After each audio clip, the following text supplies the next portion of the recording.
স্বাস্থ্যই সকল সুখের মূল শুনেছেন, কিন্তু প্রতিযোগিতা সকল অস্বস্তির মূল শুনেছেন কি? এটাই সত্য। এই অসুস্থ প্রতিযোগিতা সকল অস্বস্তি তৈরি করে। ছোট্ট একটা গল্প বলি। দুজন বন্ধু তারা প্রতিযোগিতা করতে করতে নিজেদেরকে একদম নিঃশেষ অবস্থায় নিয়ে এসেছে। এখন তারা চিন্তা করলো যেহেতু তারা নিঃশেষই, তাই দুজন জঙ্গলের উদ্দেশ্যে রওনা দিবে। একজনের কাছে কিছু রুটি আর একজনের কাছে একটু পানি নিয়ে তারা জঙ্গলের উদ্দেশ্যে রওনা দিল। প্রতিযোগিতা সেখানেও শুরু, কে আগে পানি খাবে এটা নিয়ে প্রতিযোগিতা করতে করতে পানি পড়ে গেল, ধোঁয়া উঠছে, বেরিয়ে এলো 150 বছরের পুরাতন আলাদিনের জিনি। বলল, তোরা আমাকে বাঁচিয়েছিস, 150 বছর আটকে ছিলাম এখানে, তোরা কি চাস বল, তোদেরকে খুশি করে দিব, তোরা যে আগে চাবি দ্বিতীয় জনকে ডাবল দিব। আবার প্রতিযোগিতা শুরু হলো, কেউ আগে চাইলো না।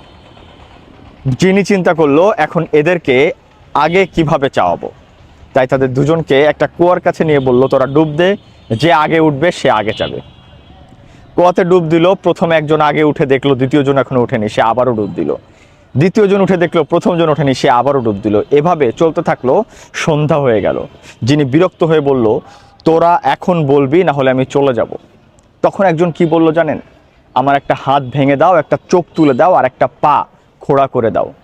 যিনি তাই করে দ্বিতীয় জনের 2 হাত 2 চোখ আর 2 পা খোড়া করে দিয়ে চলে গেল।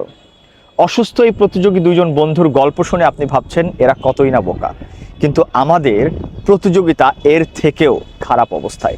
আজকে প্রতিযোগিতা করতে করতে মানুষ নিঃস্ব হয়ে গেলেও চিন্তা করে না যে প্রতিযোগিতায় হারাটা যে একটা জেতা। তাই আমি বলবো, যদি আপনি প্রতিযোগিতা করতে চান, প্রতিযোগিতা করেন, তবে সহযোগিতার মতো করে। নতুবা প্রতিযোগিতা করতে করতে আপনিও যেমন শেষ হয়ে যাবেন আর সমাজটাও নষ্ট হয়ে যাবে।